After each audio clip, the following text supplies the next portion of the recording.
course, I know a lot more about my mother and her life than about my father, because I was brought up by this strong woman. My mother, who of course was left there in the 1930s with no means of support. She didn't feel as though she could go back to her full-time job as a secretary because she got 2 little kids. So she took in other people's washing and cleaned other people's houses and did all kinds of things. And so we were rather poor and so on. And then later on she took in lodgers, only one at a time because we didn't live in a big house. But nevertheless, all through my childhood, these men, they were all men, came and went through the house. And many of those people were very good to me, this little fatherless boy. However, as I say, my mother was by herself, and so I wrote poems about her. One of the things, I mean, her life was one of these lives dreadfully interrupted by 2 world wars. When the first one began, she was, well, let me tell you, here's this part. And the world I grew up in was full of single women, maiden ladies, as they were called, because all the men were killed in the First World War. 1 million British and Commonwealth troops were killed in the First World War. 1 million. 60,000 of them on the morning of the first day of the Battle of the Somme.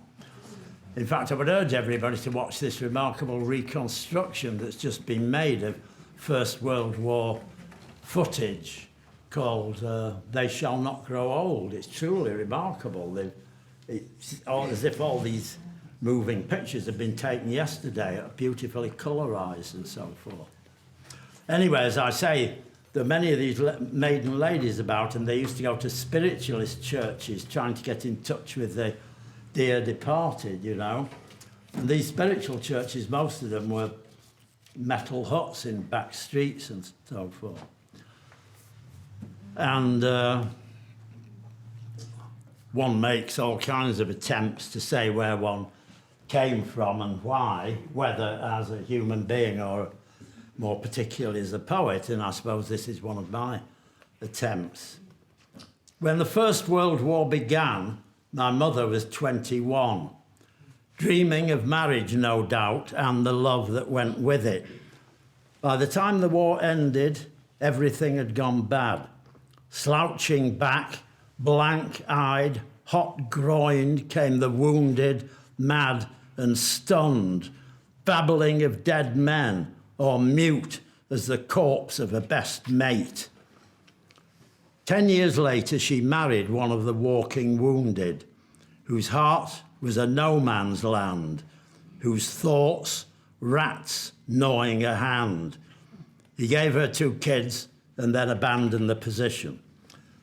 Perhaps I was nothing more than a souvenir of war, some long withheld remembrance exchanged in the sexual dance.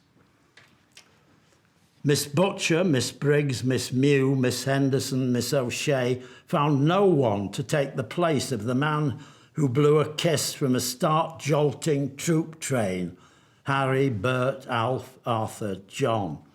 Less lucky than my mother, who at least found a father for her imagined children. They boarded or lived alone nearby the house I grew in, patient, waiting for a sign. Talk often turned to the dead in those dismal days I played happily through, and voices death spoke from moving glasses and the unmoving, tranced mouths of mediums, lies or truths to dignify hopelessness. My mother returned breathless one night, Miss O'Shea bright-eyed and serious by her side. Both were full of the séance. A message had come through Hans, the grumpy Danish control. Tell doll I am alive still, everlastingly alive in the land of divine love where flowers bloom everywhere and there is no pain. Arthur. They chattered across my head.